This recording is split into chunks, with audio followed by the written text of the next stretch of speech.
আলহামদুলিল্লাহ আজকে আমার এনমার্কে চলে আসছি। আজকে কত 6 জানুয়ারি 2025। রোদ উঠছে বেশি, মানে আজকে কুয়াশার সঙ্গে সঙ্গে রোদও আছে।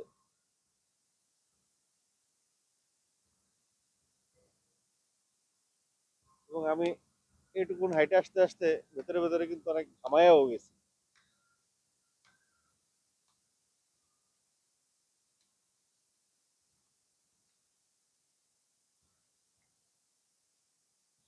তো একটু স্ট্রেচিংটা করে নিতে চাই।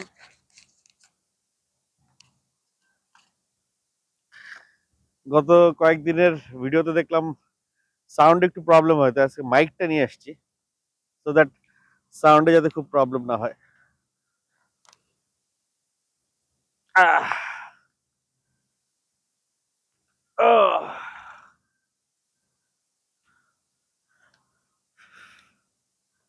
আজকে স্ট্রেচিং করতে করতেই আপনার সাথে কথা বলি। আজকে রাস্তায় কোথাও দাঁড়াইনি, যদিও দাঁড়ানোর অনেকগুলো উপলক্ষ ছিল, অনেক সুন্দর সুন্দর মুহূর্ত ক্যাপচার করতে পারতাম। তো চিন্তা করলাম আজকে কোথাও না দাঁড়ায় সরাসরি চলে আসবো, এবং সরাসরি চলে আসছি। তো ফার্স্ট অফ অল যেটা করব, আমি শোল্ডারের জয়েন্টটা একটু রিল্যাক্স করে নিই। এই শোল্ডারের উপরে এরকম গুটি করে ধরে প্রথমে সামনের দিকে 10টা রাউন্ড দিব।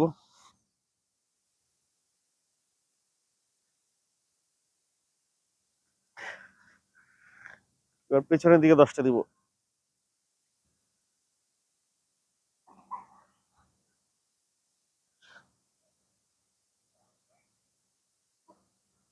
আহ পেট কিন্তু মোটামুটি অনেকটাই কন্ট্রোলে চলে আসছে। পেটটা আরো কয়েক ইঞ্চি সামনে ছিল। এই 3-4 দিনের হাঁটাহাঁটিতে মোটামুটি পেটটা একটা লেভেলে আসছে আর কি, মানে একটা মিনিমাম লেভেলে আসছে, যে এখন মনে হচ্ছে যে ভুঁড়ি আছে। আর এতদিন মনে হইতেছিল যে পেটে বোধ হয় আমি বেলুন টেলুন নিয়ে ঘুরতেছিলাম। যাই হোক, হালকা টামি তো আছে। এই টামিটা ঝরে যাবে ইনশাল্লাহ 2-3 মাসের মধ্যে। কাজ আমি হাঁটাহাঁটির সঙ্গে সঙ্গে ডায়েটেও মনোযোগ দিয়েছি। কারণ ডায়েটটা কিন্তু আপনার ডায়েট অ্যান্ড রেস্ট, এটা হচ্ছে গিয়ে অলমোস্ট 70%। 30% হচ্ছে ওয়ার্কআউট। আপনি সকালবেলা কার্ডিও করবেন, আর খাওয়াটা ঠিকঠাক মতো কন্ট্রোল করবেন। কন্ট্রোল বলতে প্রচুর খাবেন যেগুলা, সেগুলো হচ্ছে গিয়ে লো ফ্যাট, যেগুলোতে ফ্যাট নেই। সবজি প্রচুর খাবেন, ফ্রুটসে ফ্যাট আছে, তারপরেও বেছে বেছে একটু খাবেন আর কি। যেগুলোতে পানিটা বেশি, যেগুলোতে পানি বেশি ওই টাইপের ফ্রুটস বেশি খাবেন। কলা, এটাতে পানি না কম, কিন্তু কলাতে অনেক এনার্জি আছে। আপেল, টমেটো, যারা আপেল পান না তারা পেয়ারা খাবেন, টমেটো খাবেন। মানে আপেলের দাম অনেক বেশি, টমেটোর দাম আস্তে আস্তে কমতেছে, পেয়ারার দামও কমতেছে। পেয়ারা, আপেল, সরি পেয়ারা, টমেটো গুলো খাবেন। তো আমি শোল্ডারেরটা রিল্যাক্স করালাম। এবার আমার মানে আমরা তো ঘাটটার খুব বেশি নাড়াই না ডেস্ক ওয়ার্ক করলে, এরকমই থাকি। তো যেটা হয় আমাদের এই যে এদিক দিয়ে কিন্তু অনেক পেইন করে, এই জায়গাটা অনেকেরই পেইন করে, এই জায়গাটা অনেকের পেইন করে ঘাড়ের। তো এই পেইনটার জন্য আপনারা যেটা করবেন, ঘাটটারে 360 ডিগ্রি ঘুরাইতে হবে। প্রথমে আমরা পেছন দিকে ঘুরাবো এইভাবে, যতটুক আপনার ব্যথা সহ্য করে আপনি ঘুরাইতে পারেন। আমার কিন্তু অলরেডি ব্যথা করছে।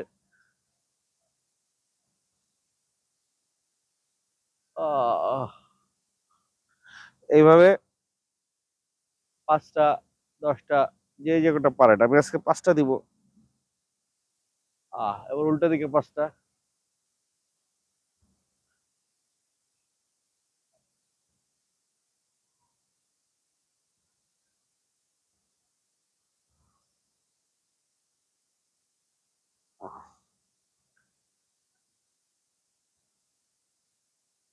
তো মোটামুটি একটা সব জায়গায় রগের ঘাড়ের যে পেছনের ভেনগুলো আছে, ভেনগুলার কিন্তু একটা এক্সারসাইজ হলো। এবার যে এটারে বলে হচ্ছে গিয়ে বার্ড ফেস, পাখির মতো ঘাটটাকে একটু সামনে পিছনে আনতে হবে। এটা খুব ইম্পর্টেন্ট আসলে ঘাড়ের স্ট্রেংথের জন্য, ঘাড়ের হেলথের জন্য। তো এটা হচ্ছে জাস্ট কোমরে হাত দিয়ে একবার সামনে যাবেন, একবার পেছনে আসবেন, সামনে পেছনে।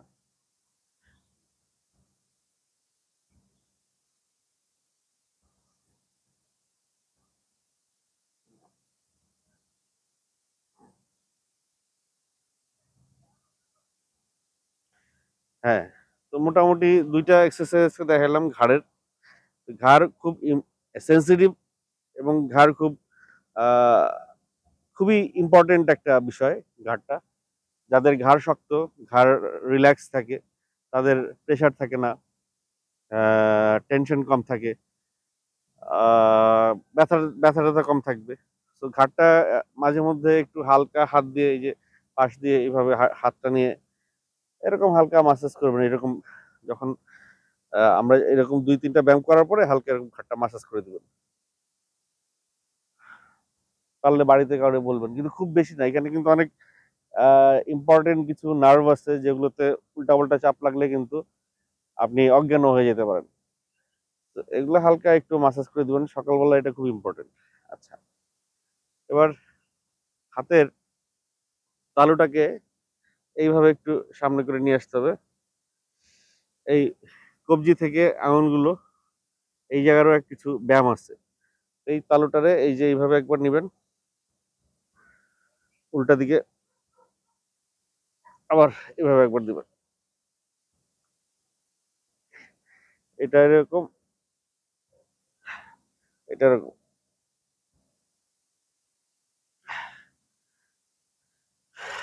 হাতটা এরকম 360 ঘোরাবেন, কবজিতে জোর পাবেন। অনেকে বাজার টাজার ধরতে গিয়ে বা কোনো জিনিসপত্র হেভিও জিনিসপত্র তুলতে গিয়ে কবজিতে জোর পান না, হাতে জোর পান না, তাদের এই ব্যায়ামটা খুবই জরুরি। ঠিক একইভাবে এই পায়ের টোটাও ঘোরাইতে হবে 360, আবার 360, এবার ২-৩ সেট।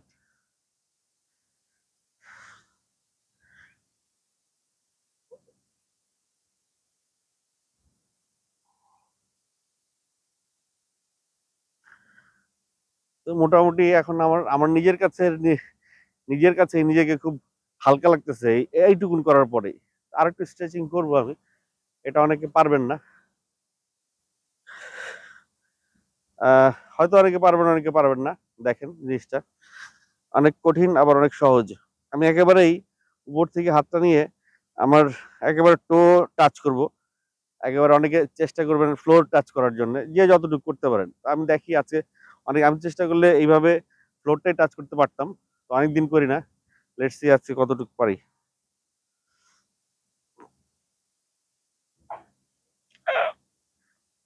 টোটা টাচ করতে পারছি, ফ্লোরও টাচ করতে পারছি এবং ফ্লোরটা ভালোভাবে টাচ করতে পারছি।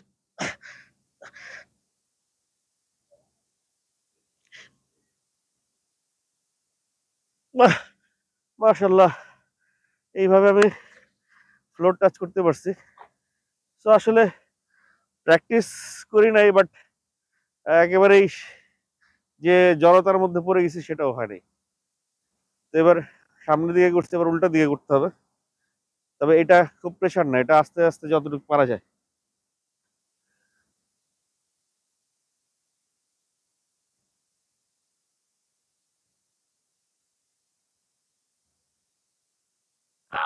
আহ! আলহামদুলিল্লাহ, আলহামদুলিল্লাহ, আলহামদুলিল্লাহ, আল্লাহর কাছে হাজার হাজার শুক্রিয়া। আরো একটা সুন্দর দিন আল্লাহ নিয়ামত হিসেবে দিয়েছেন আমাদেরকে। আর একটা দিন পেয়েছি আমরা আল্লাহর ইবাদত করার জন্য, ভালো কাজ করবার জন্য। দুনিয়াতে যত ভালো কাজ করবেন, এই ভালো কাজগুলো আপনারে পরপরে, অনেকে পরপর বিশ্বাস করেন না, যাই হোক, পরপরে আপনাকে হেল্প করবে। আর অনেকে চায় যে আমি মারা গেলেও যেন পৃথিবীবাসী আমাকে মনে রাখে। তো সেটার জন্য দুই ধরনের কাজ করা যায়, একটা হচ্ছে খারাপ কাজ, আর একটা ভালো কাজ। তো অবশ্যই আপনারা ভালো কাজটাই বেছে নেবেন।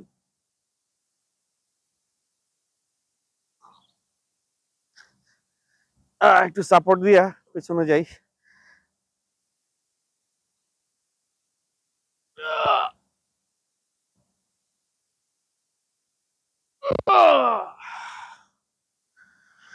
কোমরের স্ট্রেংথটা খুব দরকার।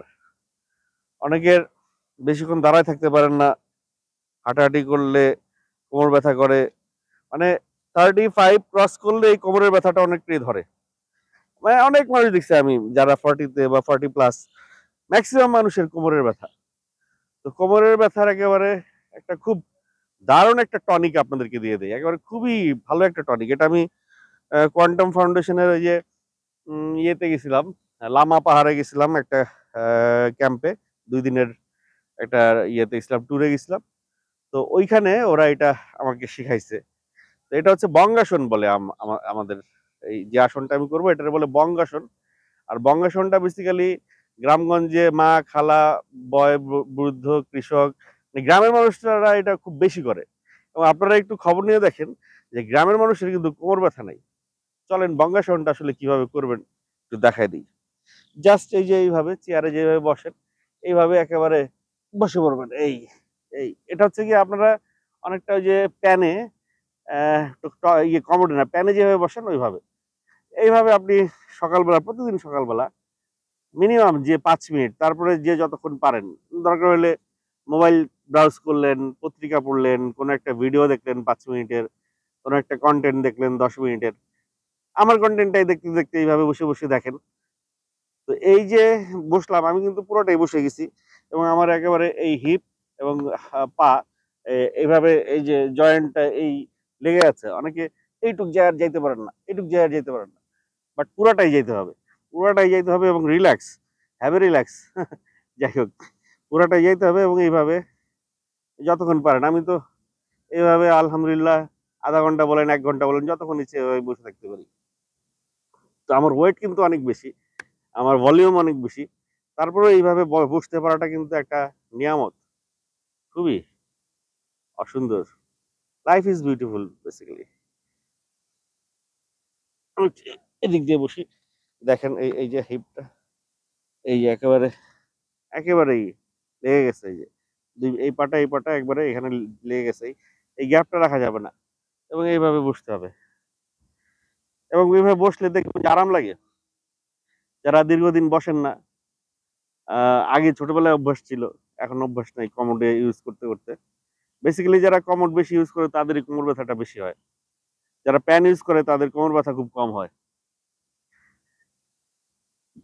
তো যাই হোক, কোমর ব্যথার একটা মহা ঔষধ আপনাদেরকে দিয়ে দিলাম। অনেকেরই ব্যথা কমে গেছে। আমারই মাঝখানে আমি বেল্ট নিয়ে ঘোরাফেরা করতাম, অনেক ডাক্তার দেখাইছি, ফিজিওথেরাপি নিছি, এক্স-রে করাইছি, কিন্তু যে কোমর ব্যথা আর যাচ্ছিল না। পরে সেই কোয়ান্টাম ফাউন্ডেশনে গেলাম। ওরা আমাকে যখন এই ব্যায়ামটা বঙ্গাসনটা শিখাইলো, তখন এটা প্র্যাকটিস করতে করতে দেখলাম আলহামদুলিল্লাহ আমার কোমর ব্যথাটা চলে গেছে। এটা আসলে আমি নিজেই এর একটা এক্সাম্পল, যার কারণে আমি নিজেই রেজাল্ট পাইছি। যার কারণে এটা আমি আপনাদেরকে বলতেছি। অনেকে আমার সাথে দ্বিমত পোষণ করতে পারেন, বাট এটা আমি আমার উপর দিয়ে রেজাল্ট পাইছি। যার কারণে এই বিষয়টা আমি আপনাদেরকে বললাম। আর এটাতে যে শুধু কোমরের ব্যথা যায় তাও না, এটাতে কিন্তু হাঁটুর ব্যথাটাও কমে। এই যে হাঁটুটার উপরেও একটা প্রেশার পড়তেছে, হাঁটুর ব্যথাটাও অনেক কমে যাবে এভাবে বসলে। তো যে বাসায় যারা কমোড ইউজ করেন তারা আজকে থেকে প্যান ব্যবহার করবেন। আজকে ভিডিওটা একটু বড় হয়ে যাচ্ছে। আজকে এই পর্যন্তই। আর আমি আরো কিছু ওয়ার্কআউট করব। এগুলো আমি আপনাদেরকে পরের ভিডিওতে দেখাবো। আগামী কোনো দিন। একেক দিন একেক ভিডিওতে একেক ওয়ার্কআউট দেখাবো, যেগুলো আপনাদেরকে সুস্থ, সবল, সুন্দর জীবন যাপনে সহযোগিতা করবে। আর সেই সহযোগিতাটুকু যদি আপনারা আমাকে করতে দেন, তাহলে আপনাদের একটা ছোট্ট কাজ করতে হবে। আমার আইডিটা ফলো করে রাখতে হবে, চ্যানেলটা সাবস্ক্রাইব করে রাখতে হবে। আর যদি আপনারা কারো উপকার করতে চান, ওই যে বললাম পৃথিবীতে 2 ধরনের কাজ করে মানুষ মানুষকে মনে রাখায় মারা যাওয়ার পরেও, ভালো কাজ আর খারাপ কাজ। তো এটা যদি আপনারা শেয়ার করে দেন আরেকজনের উপকার করার জন্য, তাহলেও কিন্তু আপনারা মানুষ মনে রাখবে। তো আজকে এই পর্যন্তই। সুস্থ থাকবেন, আমার জন্য দোয়া করবেন। আমি যেন এইভাবে সুস্থ, সুন্দর রোগমুক্ত জীবনযাপন করতে পারি। কারণ রোগমুক্ত জীবনটা আল্লাহর সবচেয়ে বড় নিয়ামত। যে রোগে ভোগে, যে একবার অসুখে পড়ে সেই বোঝে যে আসলে সুস্থ জীবনের কি মর্যাদা। তো সময় থাকতে সুস্থ জীবন যাপনের জন্য যা করা দরকার সেগুলো করবেন আসলে। ওই যে precaution is better than cure একটা কথা আছে ইংরেজিতে। Precaution is better than cure মানে প্রতিকার প্রতিরোধের চাইতে আ আ প্রতিরোধ প্রতিকারের চাইতে ভালো। তো হওয়ার পরে প্রতিকার করবেন সেটার চাইতে আগে থেকেই এটার প্রতিরোধ করেন। তাইলে দেখবেন যে আরো সময়, অর্থ এবং অনেক কিছুই সাশ্রয় হচ্ছে। তো যাই হোক কনটেন্ট কথা বলতে আসলে অনেক বড় হয়ে যাচ্ছে কনটেন্ট। ভালো থাকবেন, সুস্থ থাকবেন। কালকে যদি আল্লাহ আবার সুযোগ দেয় ইনশাআল্লাহ আপনাদের সঙ্গে দেখা হচ্ছে। আল্লাহ হাফেজ।